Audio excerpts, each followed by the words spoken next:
Thank you for having me today. As Mary said, I'm Christopher, founder and CEO of Bijoux Creme. That's me, larger than life. So originally from the Northeast, moved to the Midwest in November of 2019. I spent most of my career in technology, working my way up the ranks to become a tech executive. Moved to the Midwest, COVID hit, and somewhere in the midst of that I said, I'm going to do something totally different. And so I went back to my roots. My original profession of choice was to be a chef. I went in a different direction, obviously, but I've come full circle now.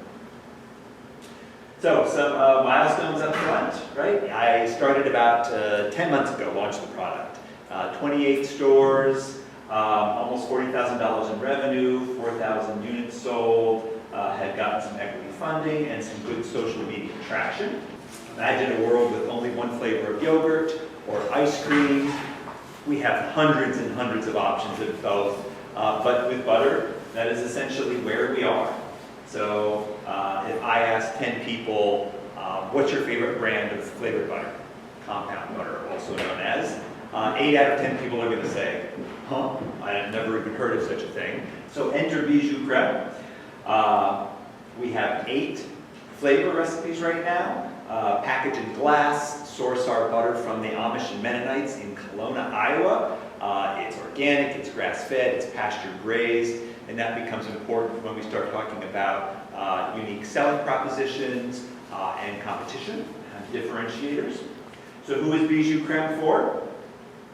It's to elevate a home-cooked meal, it's to save time in the kitchen, and it's to impress while entertaining guests. It's a unique product, one, as I mentioned, that not a lot of people have heard of, and because it tastes good, it's great in the entertainment type setting. Some reviews. I have some amazing reviews. No bad reviews yet, so knock on wood, we'll keep that going. So where does Bijoux Creme fit in? Where does compound butter fit in the industry, right? Obviously it's butter. Is it going to take the place of every use of butter? Of course not. We use butter for any number of things, baking, frying, whatever. But flavored butter does supplant plain or salted butter in some of those instances, but it also has crossover into sauces. We might use it as a finishing butter on a steak where we might otherwise use barbecue sauce or whatnot. So the sweeter ones, right, fit the need or the space for jams, jellies, and breakfast butters. On the right here, we have the Specialty Food Association's list of what makes specialty foods sell. What are those areas that drive consumers to buy products?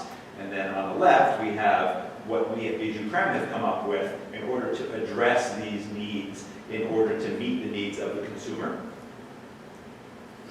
Our business model, right? Certainly it's available through our website, bijouxcreme.com. But it's perishable, right? So I don't expect to do, certainly not the majority of my business through e-commerce, although I am ramping up on Amazon, so we'll see how that changes things a little bit. On the other end of the spectrum, right, we've got some restaurants who may be able to take advantage, but as is pointed out here, most of the business will come through grocery retailers. So here's where Bijoux Creme can be found today. Some of those are smaller, independent mom-and-pop type stores. Some of them are much larger. Hy-Vee, right? Stroud's here in St. Louis. Everybody familiar with Stroud's? Yeah? Okay, good. And Fairway is also another. More in the Kansas City area, Hen House, Price Chopper, Sunfresh. So some big names, some little names, but I continue to push forward in the grocery market, and I've gotten feedback from the smaller independent stores that they've been thrilled with the product, that it moves. Unfortunately, I can't make personal visitation to every store as I can with a Stroud's or a Hen House or a Fairway, but things seem to be moving in a very positive direction, because not only is it important, excuse me, that I sell to the grocery stores, but it's important that they then sell to the customers. Otherwise, things never go any further than, than a one-time sale. Where do I hope to get into? Well, you see some bigger names here, obviously. I will be dropping off samples to Deerbergs after I leave here today, so I'm excited about that. I believe there's 26 stores in the St. Louis and Missouri area, maybe some crossover into Illinois. In any case, differentiators between Bijoux Creme and the competition. First, note that while theirs is cheaper, in most cases, it's not significantly cheaper. They're in plastic, I'm in glass. They're conventional butter, almost entirely across the board. I'm in organic, grass-fed, pasture-raised butter. So I am formulating this, and my price point at $9.99 a jar is such that I hope to make it a no-brainer decision for the consumer, where they're like, yeah, I could go cheaper with Epicurean or better butter, but for only a few cents more, I can get organic, I can get higher quality, I can get a better taste, and I can feel better about not buying yet another plastic packaged product. On the other end of the spectrum, and I've spoken with Rosario, he really focuses on truffle. The truffle butter is an extension of that. If you do the math there, it's about $64 a pound, which I am clearly well below. So what would a good introspective analysis of my business be without competitive profile matrix? So I've got some of my competition here. These are my best guesses. If you're not familiar with the CPM, it's a weighted ranking of where you are based on critical success factors. Similarly, a SWOT analysis, while some of the wrapping is weird over there. But in any case, it's an introspective opportunity to say, okay, where are we good? Where are we weak? Where might threats come from? And to try to think ahead in order to prep ourselves for that eventuality. But that COGS is a critical factor. When I started 10 months ago, my COGS was probably higher than what I was selling it for wholesale. Already, as of the beginning of this year, I've already shaved off whatever that is, $1.40. I intend to be, by the end of this year, close to the $4 mark, and then end of year 2024, even lower. What that allows me to do, obviously, is to make more money off of every unit sold, but more importantly, I can't currently go through distribution because distributors want their cut, but if I don't have the margin to give up, then I just can't afford it. I would end up taking a loss on every unit sold. So I've got to get my cost of goods down to a point where I can afford to go through distribution so I can become more nationwide as a brand. I like to call myself a solopreneur, but many people have challenged me on that. They say, well, don't you have help? And I was like, well, I guess I do have help, sure. So I don't know if I'm a solopreneur or not. I am solely responsible for Bijoux Creme, that's certainly true. But I have some on-demand help, 1099, in the form of legal, financial, food science, social media. And I've also assembled a board of advisors that are both in industry and tangential to the food and beverage or CPG industry. I like this slide because it's like, well, what do I hope to get out of Bijoux Creme? What do I want to make of the business of the company? Do I see it a nationwide brand someday? I mean, I hope so. I'm working in that direction. So I hope to get there. Again, whether it takes a year, 3 years, 5 years, we will see. But what I really like about this slide is, 10 years ago, who said, you know what we really need? We need another puffed corn snack food for kids. Or, you know what? Somebody really needs to take on Kraft macaroni and cheese and really teach them a lesson. Yet that's exactly what these brands did. And they sold for hundreds of millions of dollars to the likes of Hershey's and General Mills and Pepsi. So they have paved the way for smaller brands, and so it at least gives me some a path to follow, some footsteps to follow in. I mentioned how I'm going from here to Deerbergs to deliver some samples. If there are grocers in the St. Louis area that you're like, your product is perfect for whoever, feel free to put them in touch with me to them, come up to me afterwards. Happy to talk about that. Distribution partners, although as I mentioned, I'm not quite ready for that. I certainly am collecting, so if you know of or are in the food service or CPG distribution business, happy to talk to you. And then, if there are investors anywhere in your network that would be interested in someone like me, always happy to talk to them. That concludes my presentation. Thank you.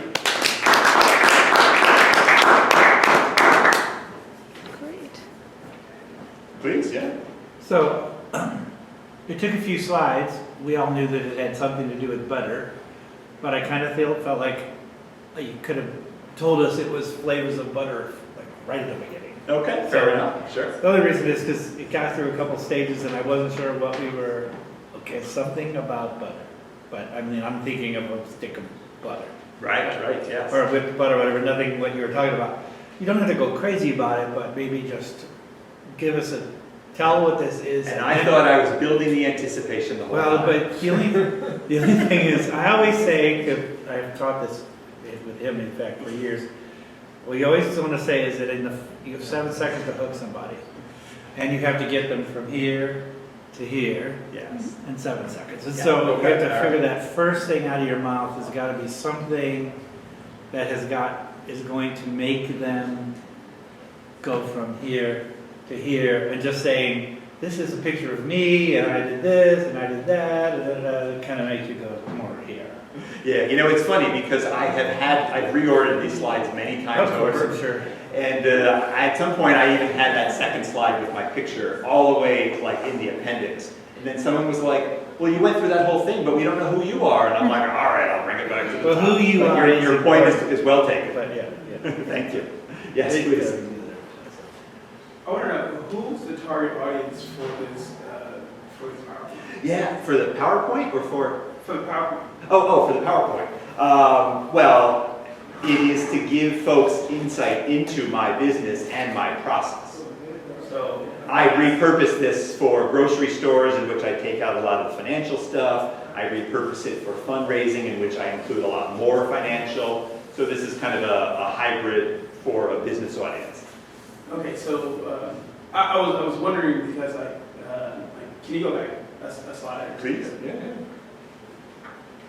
Not actually, I thought that slide. I actually thought was okay. I actually thought that slide was okay. I thought you did a good job there. Thank you. Can you go back? Yeah. That one's okay. I actually think you're really freaking smart for your TAM being 5% of U.S. butter. Usually people just go with the whole market. I thought you were really smart. You want me to keep going?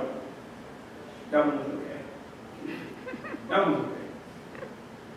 No, That's good. That one was good. This one I was like, oh my god, because like the amount of information it is and what I'm supposed to get out of it just fell flat because like there's just so much here. That's why I was wondering like who your audience is. Like if we're all CFOs, like and strategic product marketers, like yeah, I mean because then we're used to seeing this all day every day. Right. But if you're not used to seeing this all day every day, this is just overwhelming content. Yeah, sure. That's fair enough. I mean, I think any slide with so much text on it is not meant to be lingered on, right? The point here, as well as the previous slide, is that I have gone through the process, and if you've never seen a CPM, and less likely a SWOT, then we certainly can dive deeper into it, but just know that I've gone through that process, which positions me for The other stuff. this slide. Yeah, but like what you're trying to do is lost because the big picture isn't there. Now, I like my advisors always tell me put the super data slide in the appendix, but Yes. like make a smaller, bigger point slide. I would imagine you have stuff in the appendix, but Keep even more. going. Yeah. Well, the reason why I say that is because like you're like what you're trying to get across isn't coming across because it's data overwhelming. And like Understood. So that wasn't supposed, I mean, I do hear you. I definitely hear what you're saying. You're saying there's too much on that one slide to digest in this type of setting.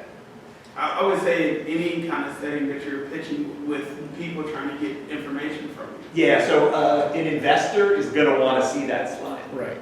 Right.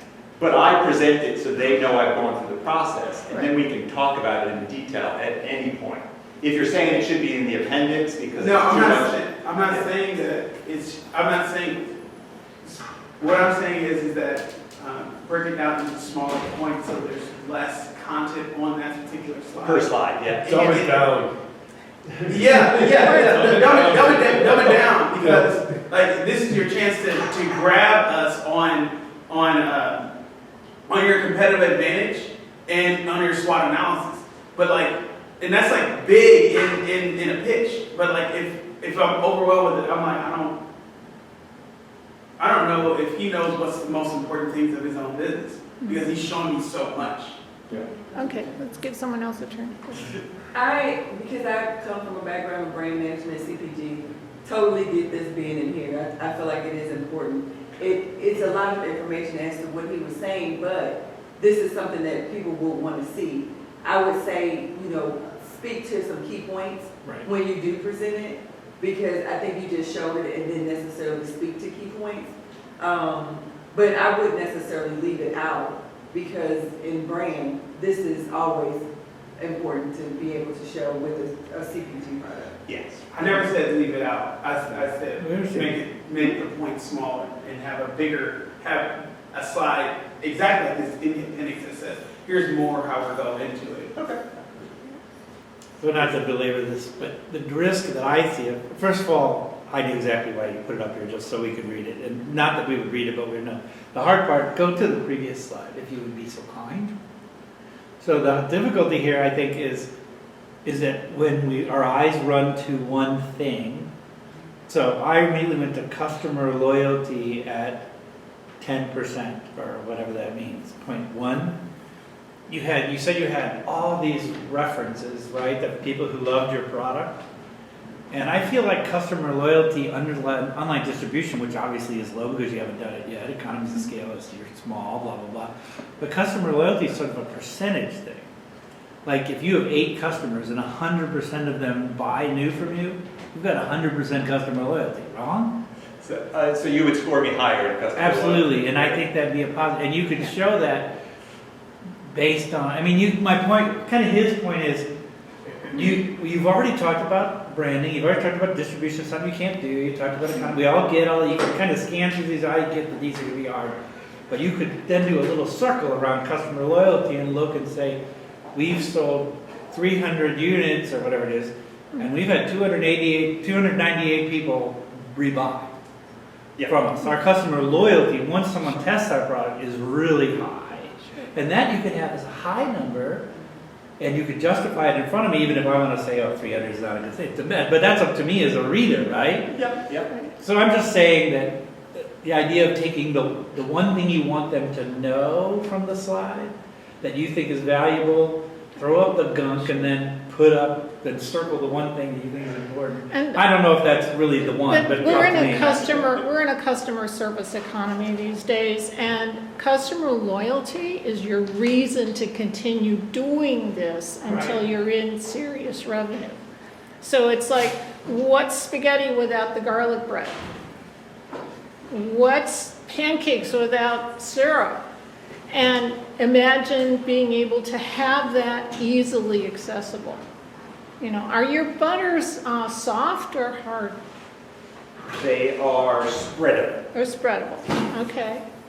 Okay. And you chose glass because? Because it's not plastic. No, I mean, in a very simple It protects sense, that's the certainly flavor. true, but It's more healthy. ecological. But it's yeah. more easily recyclable than plastic, Right. and more easily reusable than plastic. Right. So making those points, we are in glass because 1, 2, 3. It's one sentence thrown out there, but kind of needs to have an explanation. The testimonials were great. I would emphasize them. Are you interested in more mom and pop type stores? Well, yes. Yeah, Is the okay. simple The other answer. thing I was thinking, some of the specialty ice cream stores, the specialty creameries, might carry your products, or you might license your products to them.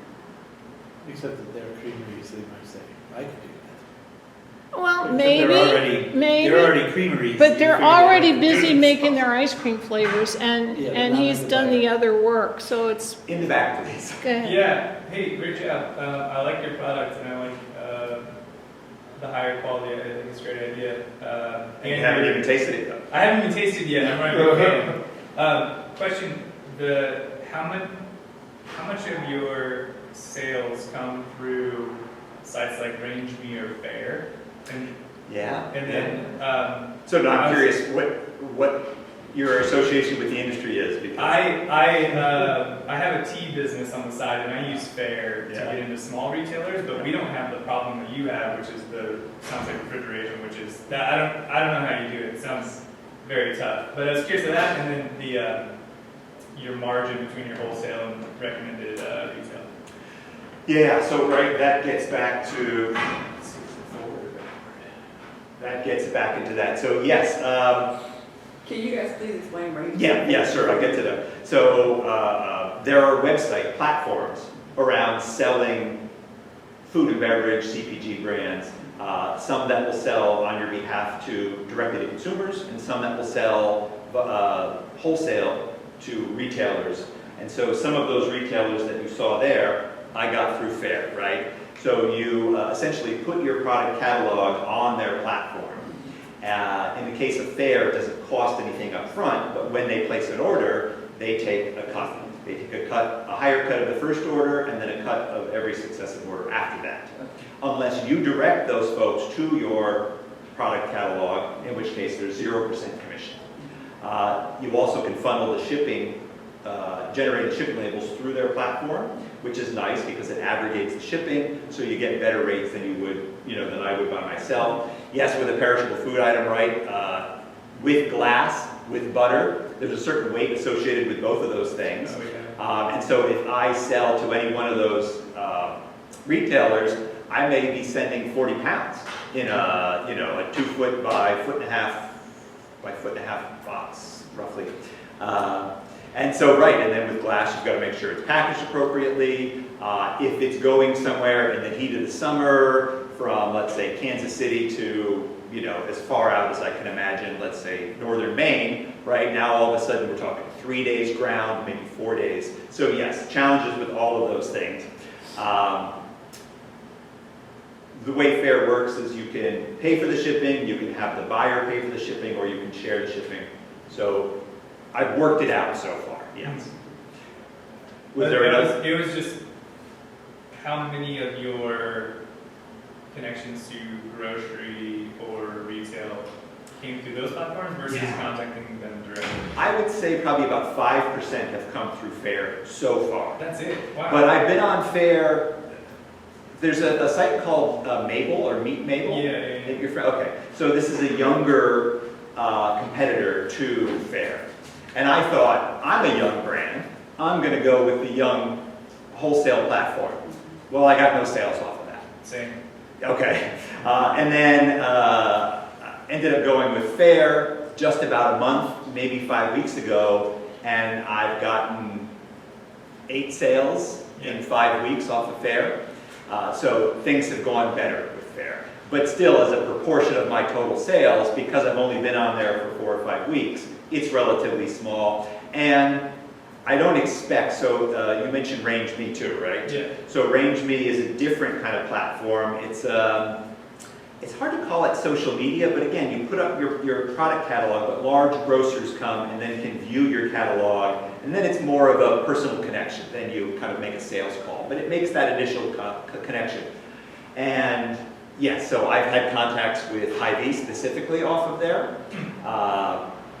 and we will see. So I've gotten to some Hy-Vees, but obviously the goal is to expand into more. So we'll see. Great.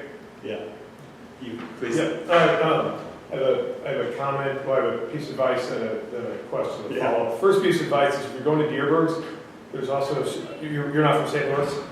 No, Okay, Kansas there's City. also called a supermarket called Schnucks. Schnucks and Deerberg's are the 2 biggest ones in St. Louis. They don't like each other. They're direct competitors. Call Schnucks when you're on the way to Deerberg's so you can say to Deerberg's, I'm talking to Schnucks, okay?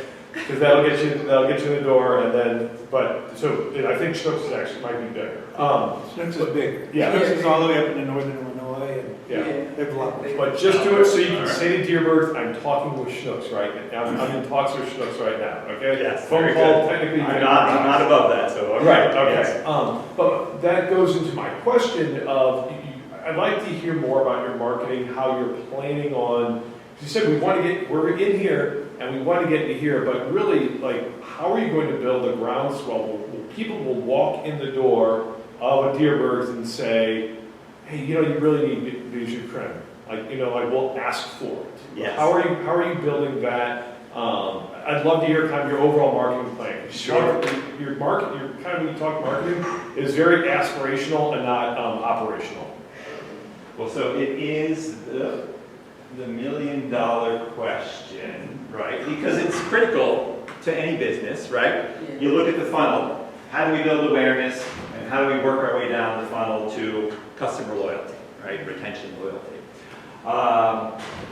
And then I always say, if I were building a brand with $1 million, I would clearly do it differently than bootstrapping it. Right. And so when you bootstrap it, you basically are spending your own money. As I mentioned, friends and family have helped, and I think will continue to help to a certain extent. But, I will tap that, I will run out of options there as well. I've had social media help. I mean, we can talk about the specifics of some of this stuff. I've had social media help.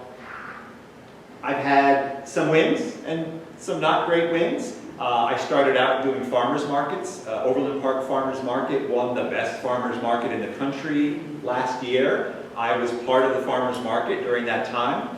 I would sell, on a Wednesday, I would sell 100 jars of butter. On a Saturday, I would sell 150, which is huge, I mean, especially for a new brand. And that was when I was in like 1 or 2 stores, not in 28. So all of... Tastings. Yeah, tastings, right, exactly, yes, yeah. So all of this is building awareness. When I went into Stroud's here in St. Louis, I paired with a social media influencer, food influencer in St. Louis, and sent them samples. And I said, as long as you like it, if you're willing to post on it, that's great. And if you don't like it, then you decide whether you want to post on it or not. Thankfully, they liked it. And they posted, so I've got social media influencers. So all of this is very much on a budget. You're familiar with sites like Fiverr.com or 99 Designs. Mm-hmm. So my package design, I will flip to the slides to go back to it. You can see them on the jars themselves. I had done off of 99 Designs. If I had had a U.S. company do it, it would have cost 5 or 10 times the amount of money. My website was done via Fiverr.com. Somebody in Pakistan. He did an amazing job.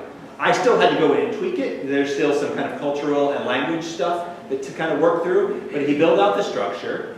With my tech background, I felt very comfortable to go in and tweak it afterwards. So all of this is very much on a budget. When I talk about having about $40,000 in sales and about half of that going to cost of goods, that doesn't leave me with a lot of money for things like marketing. But, when we do get to it, paying for membership on sites like Arrange Me, which then opens you up to more markets, paying for social media help. There's a TikTok video that has 90,000 likes and 2.8 million views. I don't, it's not necessarily on brand, but I gave my social media person a goal, and that was to get more likes and more follows. So she took a spaghetti squash, and instead of cutting it lengthwise, she cut it widthwise, and bam, I get almost 3 million views. She paired it with my butter, of course, but my butter was secondary to the point. Right, we talk about marketing goals. How are we going to get there? I have about an email list of 4,000 people that I can target. Along with my fundraising, I'm going to engage a public relations person on a monthly basis because, again, very budget. I continue to engage social media people. I'm speaking with a woman right now who already does cooking videos, and I'm going to ask her if she can develop some recipes, and I have asked her, for Bijoux Creme, and then take videos of it so that I can put that on my social media. So the short answer is yes, but very budget. And the mid and long-term answer is I'm going to continue to expand upon that. I suspect that someday I will need to bring on staff that are more familiar with marketing and social media, specifically for CPG, but I'm just not there yet. Yeah. Please. So I'll actually go the other way with this. When I think about your brand, I think high quality. I think like I shouldn't be able to get this just anywhere. Yeah, yeah. So like a place like Schwab. So my ex-wife, like she would only buy like the highest quality of like even like cheese and like just different stuff like and it's very, very important to her family, all that stuff. This right? doesn't So- explain why she's your ex, does it? No. but the point being is that you know we just don't get just regular, right? Yes. And You're willing to so- pay for quality, or certainly Yes. she was, yes. Yes. You know, and so that's when I think about like even like the name of your product and stuff. That's really how I see it, right? Like, you know, if I see it in, you know, on TikTok or some other places, like I probably wouldn't, you know, like or the people the stuff that we buy, we don't buy products that like, you know, are just everywhere. It's like very like, hey, you can only get this at Schwab's. I think places around the country that are just Yeah, like that. yeah. Where it's like, okay, you're looking at Whole Foods, like, yeah, where it's like, okay, this is the premium product, and we pay for that because at the end of the day, we know it's going to be healthier. Yeah. You know, we're okay with doing it to our kids. And stuff like Yeah. that, so. So it's a, yes, I mean, I take very much to heart what you're saying because I live and breathe it every day, right? You know, I could have gone in and said, this is a $19.99, you know, retail price of product. And I would sell, I don't know, a quarter of what I've sold, but I would make much more for each unit sold, and so it probably would equal out to roughly the same at this point. But, you know, is that the long term, is to be kind of so high end that that it is only in specialty food stores, is only in Straub's, or do I want to go the other route? Now, I think initially I had referred to myself as the Grey Poupon of butter. It's in glass. It's considered to be a, you know, not luxury, but it's a high-end supermarket brand. And I think I'm probably even a step above that, but I still think there's something to be learned there. You know, you remember the commercials? I don't know, for anyone who's old enough, you know, do you happen to have any Grey Poupon? And Yeah. the two lemonades And- pass in the park. And if you go do an experiment, go luxury in some market. Particularly if you can get into one of the high-end specialty groceries on Long Island, New York. Yep. The deal is that you get cachet there. And you get the influencers and the high-end people who say, this is the next cool thing. And then people who don't know any better but are just striving for that start looking for it and buying it. So, you know, if you start branding as something luxury and then, oh my goodness, now it's available to the people. I mean, that's how Martha Stewart did her thing. Right. So I think of it as, you know, probably more accurately, the Starbucks of butter. Starbucks are in just about every Hy-Vee that I walk into, yet they clearly are viewed in a way that goes somewhat above the typical supermarket, right? Starbucks on every street corner, yet we still pay $6 for a cup of coffee. So it's a matter of riding that line between being seen as a luxury brand, but still having it prolific enough or ubiquitous enough to where people can find it somewhere. Because if it's only somewhere where they have to drive, you know, out east on Long Island, then I haven't done my job. Sure. Another route to that would be, I mean, you didn't speak about it, but it seemed like a natural fit to go to wine stores. You know, wine, because that's people go to wine stores generally speaking because they want high-end products. Yes. Yeah, You know, I certainly, yeah. I have thought about it. It's one of those things. When you're one person, Yeah. you have to choose how to spend your time, right?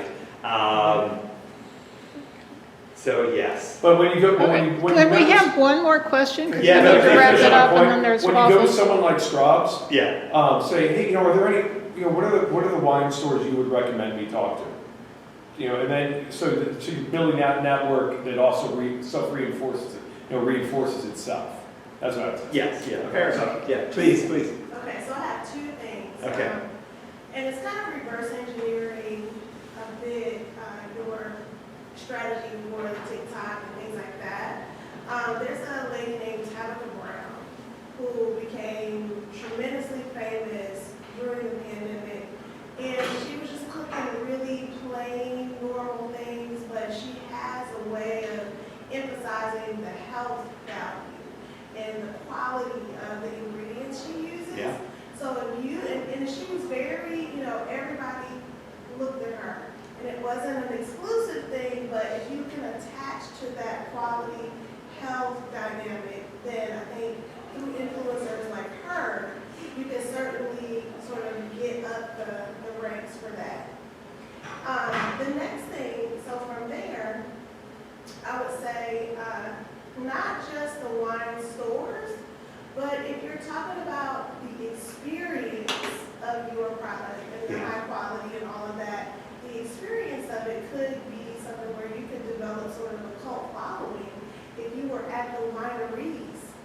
Because often we go for wine down weekends and all of that, and I can only get this particular product at this very elite winery, and it's just going to bring back those memories of that great time we had and the quality of the product, then you can also get a residual following from that kind of placement of your product. So I would just say consider also the wineries. Yeah. I have thought about that.